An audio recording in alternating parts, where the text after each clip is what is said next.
Okay, so now I'm going to elaborate on step 7, which is sustain acceleration, and step 8, which is institute change in Kotter's 8-step change model.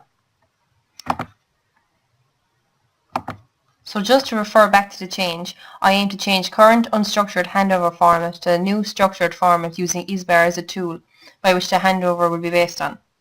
So here's an example of current handover practices. This here is the ISBAR communication tool, which is currently used in nurse and doctor communication. And then finally, here is how I want to change handover that will incorporate the ISBAR communication tool. So step 7, which is sustain acceleration. It involves maintaining motivation and progression by being continuously credible and supportive to staff.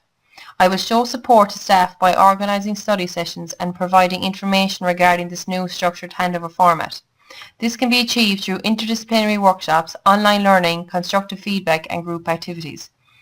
Gathering feedback and recommendations from staff members involved in the change is important in ensuring future success.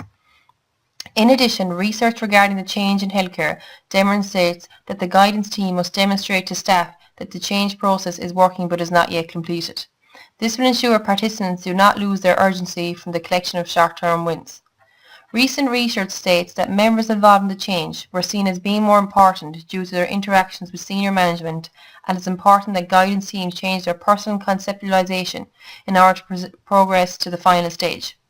I am required to promote the distribution of teamwork through encouragement and support to ensure this does not affect the change's progression. This step will occur between weeks 7 and 8. So the final step, which is institute change. Research states the last step involves implementing the change into the culture of the environment.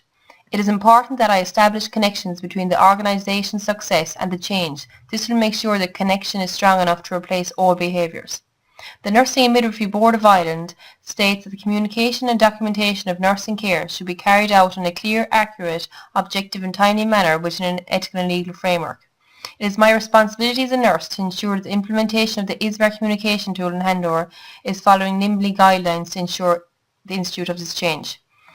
In order to institute the change, I will outline to staff members and the guidance team that the change has led to positive outcomes in the ward through evidence, research, auditing and feedback.